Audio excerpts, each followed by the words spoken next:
Aruna Mehta channel में अरुणा माँ आप सभी का हार्दिक स्वागत करती है। आजकल पितृपक्ष चल रहा है।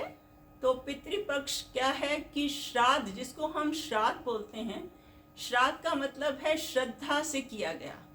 ये जो दिन होते हैं ये अपने माता पिता के प्रति, अपने पितरों के प्रति श्रद्धा और कृतज्ञता दिखाने के लिए होते हैं।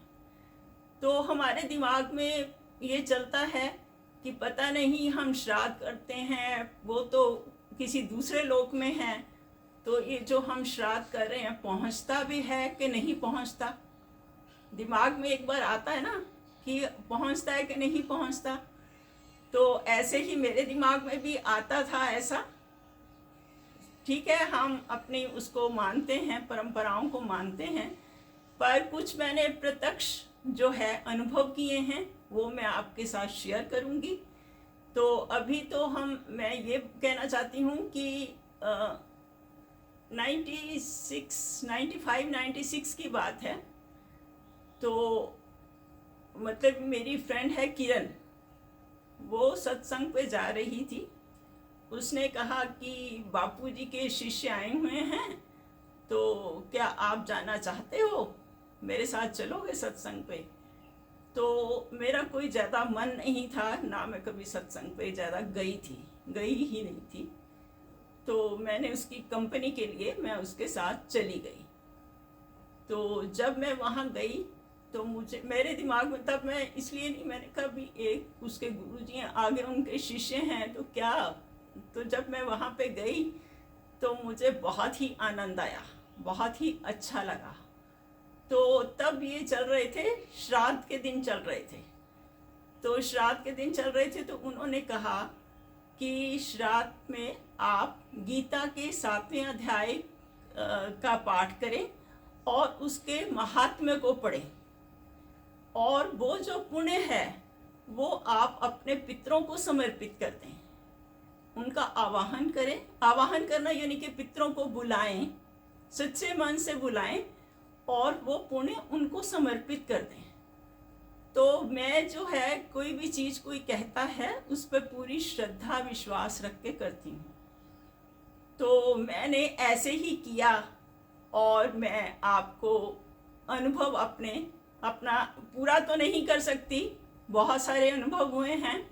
इसमें आपको मैं एक सुना देती हूँ, एक मैं बताती हूँ, और उसके बाद मैं गीता का 7वें अध्याय का महात्म्य पढ़ूंगी। वीडियो थोड़ी सी लंबी हो जाए तो आप पूरी देखेंगे तभी उसका फायदा होगा। तो बाद में ऐसे होता है, जिस दिन वैसे तो मैं पुण्य समर्पित करती थी, पितरों का आवाहन करके पुण्य समर्पित करती थी, और जब ऐसे जिस दिन मेरे को पता होता है आज चतुर्थी है तो मेरे फादर इन लॉ का है, तो मैं उनको पुण्य समर्पित कर दूं। ऐसे ही हुआ, मैंने जिस दिन उनका था तो मैंने उनको पुण्य समर्पित किया।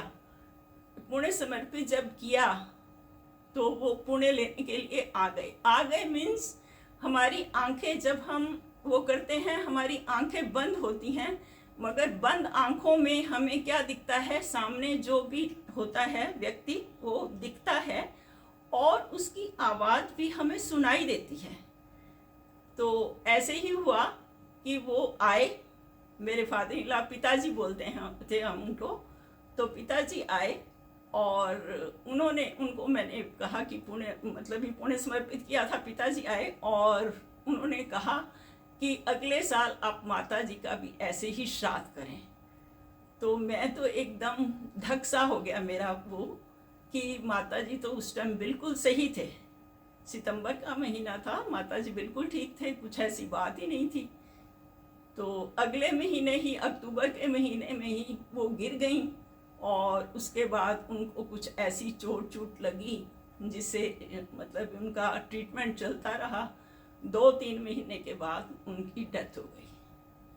तो अगले साल उनका मेरे को श्राद्ध करना पड़ा। जैसे उन्होंने कहा, जैसे वो बोल रहे थे कि अगले साल माता जी का श्राद्ध करना, तो मैंने अगले साल उनका श्राद्ध किया।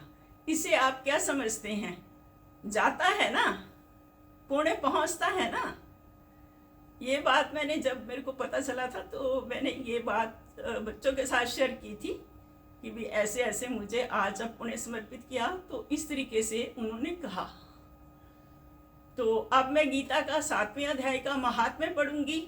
आप गीता का 7वें अध्याय का महात्म्य अगर आपके पास नहीं है तो आप गीता का 7वें अध्याय का पाठ करके उसका पुण्य समर्पित कर सकते हो।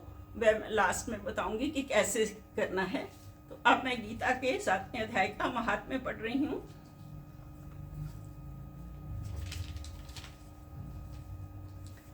भगवत गीता के 7वें अध्याय का महात्म्य छोटा सा है, बहुत बड़ा नहीं है। ध्यान से सुने। इसको आप बाद में क्या कर सकते हो, आप इसको रोज सुन सकते हो और पुण्य समर्पित कर सकते हो, अपने पितरों को पुण्य समर्पित कर सकते हो।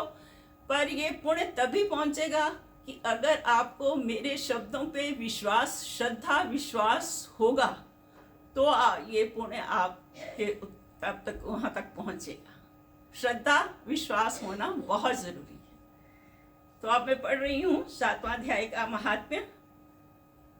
भगवान शिव कहते हैं, हे पार्वती, अब मैं 7वें अध्याय का महात्म्य बतलाता हूँ, जिसे सुनकर कानों में अमृत राशि भर जाती है। पाटलिपुत्र नामक एक दुर्गम नगर है जिसका गोपुर द्वार बहुत ही ऊंचा है। उस नगर में शंकुकर्ण नामक एक ब्राह्मण रहता था। उसने वैश्य वृत्ति का आश्रय लेकर बहुत धन कमाया, किंतु ना तो कभी पितरों का तर्पण किया और ना देवताओं का पूजन ही। वह धनोपार्जन में तत्पर होकर राजाओं को ही भोज दिया करता था। एक समय की बात है, उस ब्राह्मण ने अपना चौथा विवाह करने के लिए पुत्रों और बंधुओं के साथ यात्रा की। मार्ग में आधी रात के समय जब वह सो रहा था, तब एक सर्प ने कहीं से आकर उसकी बाह में काट लिया। उसके काटते ही ऐसी अवस्था हो गई कि मणिमंत्र और औषधि आदि से भी उसके शरीर की रक्षा असाध्य जान पड़ी। तत्पश्चात ही कुछ ही क्षणों में उसके प्राण पंखेरु उड़ गए और वह प्रेत बना। फिर बहुत समय के बाद वह प्रेत सर्प योनि में उत्पन्न हुआ। उसका चित्त धन की वासना में बंधा था। उसने पूर्व वृतांत को स्मरण करके सोचा, मैंने घर के बाहर करोड़ों की संख्या में अपना जो धन गाड़ रखा है, उससे इन पुत्रों को वंचित करके स्वयं ही उसकी रक्षा करूंगा। शाम की योनि से पीड़ित होकर पिता ने एक दिन स्वप्न में अपने पुत्रों के समक्ष आकर अपना मनोभाव बताया। तब उसके पुत्रों ने सवेरे उठकर बड़े विस्मय के साथ एक दूसरे से स्वप्न की बातें कहीं। उनमें से मझला पुत्र कुदाल लेकर हाथ में लिए घर से निकला, जहां उसके पिता सर्प योनि धारण करके रहते थे उस स्थान पर गया। यद्यपि उसे धन के स्थान का ठीक ठीक पता नहीं था, तो भी उसने चिन्हों से उसका ठीक निश्चय कर लिया और लोभ बुद्धि से वहां पहुंचकर बाम्बी को खोदना शुरू कर दिया। तब उस बाम्बी से बड़ा भयानक सांप प्रकट हुआ और बोला, ओ मूढ़, तू कौन है? किसके लिए आया है? यह बिल क्यों खोद रहा है? किसने तुझे भेजा है? ये सारी बातें मेरे सामने बता। पुत्र बोला, मैं आपका पुत्र हूँ, मेरा नाम शिव है। मैं रात्रि में देखे हुए स्वप्न से विस्मित होकर यहाँ का सुवर्ण लेने के कुतूहल से आया हूँ। पुत्र की वाणी सुनकर वह सांप हंसता हुआ उच्च स्वर से इस प्रकार स्पष्ट वचन बोला, यदि तू मेरा पुत्र है तो मुझे शीघ्र ही बंधन से मुक्त कर।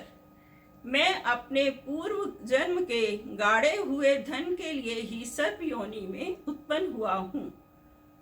पुत्र बोला, पिताजी, आपकी मुक्ति कैसे होगी, इसका उपाय मुझे बताइए। पिता, बेटा, गीता के अमृतमय 7वें अध्याय को छोड़कर मुझे मुक्त करने में तीर्थ, दान, तप और यज्ञ भी सर्वथा समर्थ नहीं हैं। केवल गीता का 7वां अध्याय ही प्राणियों के जरा मृत्यु आदि दुखों को दूर करने वाला है। पुत्र, मेरे श्राद्ध के दिन गीता के 7वें अध्याय का पाठ करने वाले ब्राह्मण को श्रद्धा पूर्वक भोजन कराओ। निस्संदेह इससे मेरी मुक्ति हो जाएगी। वत्स, अपनी शक्ति के अनुसार पूर्ण श्रद्धा के साथ निर्व्यसनी और वेद विद्या में प्रवीण अन्य ब्राह्मणों को भी भोजन कराना। सर्प योनि में पड़े हुए पिता के ये वचन सुनकर सभी पुत्रों ने उसकी आज्ञा के अनुसार तथा उससे भी अधिक किया। तब शंकुकर्ण ने अपने सर्प शरीर को त्याग कर दिव्य देह धारण किया और सारा धन पुत्रों के अधीन कर दिया। पिता ने करोड़ों की संख्या में जो धन उनमें बांट दिया था, उससे वे पुत्र बहुत प्रसन्न हुए। उनकी बुद्धि धर्म में लगी हुई थी, इसलिए उन्होंने बावड़ी, कुआं, पोखरा, यज्ञ और देव मंदिर के लिए उस धन का उपयोग किया और अन्नशाला भी बनवाई। तत्पश्चात 7वें अध्याय का सदा जप करते हुए उन्होंने मोक्ष प्राप्त किया। हे पार्वती, यह तुम्हें 7वें अध्याय का महात्म्य बतलाया, जिसके श्रवण मात्र से मानव सब पातकों से मुक्त हो जाता है। ये जो मैंने 7वें अध्याय का ये महात्म्य पढ़ा है, अब आपने महात्म्य पढ़ के हाथ जोड़ने हैं, आंखें बंद करनी हैं और आंखें बंद करके कहना है, हे मेरे पितरों, हे मेरे पितरों, मैं आपका आवाहन करती हूँ या करता हूँ। आप गीता के 7वें अध्याय का महात्म्य का जो पुण्य है, आप स्वीकार करें, आप स्वीकार करें। आवाहन करती हूँ, आप पुण्य स्वीकार करें, पुण्य स्वीकार करें। आप सच्चे मन से बार बार उनको पुकारें तो आपके पितर जो हैं आपसे पुण्य लेने के लिए आ जाएंगे। जब पुण्य लेने के लिए आएंगे तो जैसे जैसे वो पुण्य लेते जाएंगे, उनका जहाँ भी वो हैं उनकी आगे के आगे उनका जीवन सुधरता जाएगा।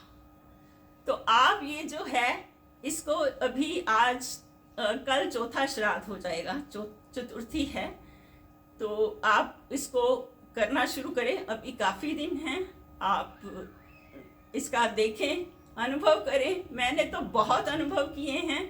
अभी मैंने आपको अपना एक ही अनुभव सुनाया है, फिर मौका मिला तो बीच में एक आध दिन और ये अपना एक अनुभव सुनाऊंगी। तो मैंने ऐसे बहुत अनुभव किए हैं। तो ये जो व्हाट्सएप आ जाते हैं ना, पता नहीं श्राद्ध पहुंचता है कि नहीं, पता नहीं श्राद्ध पहुंचता है कि नहीं, पहुंचता है। हमारी जो संस्कृति है वो बहुत ही उच्च कोटि की है।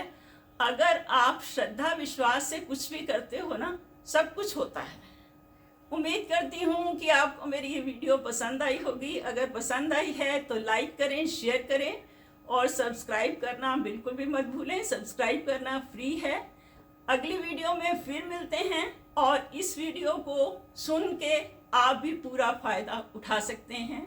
वीडियो देखने के लिए आपका बहुत बहुत धन्यवाद। आपका दिन शुभ हो।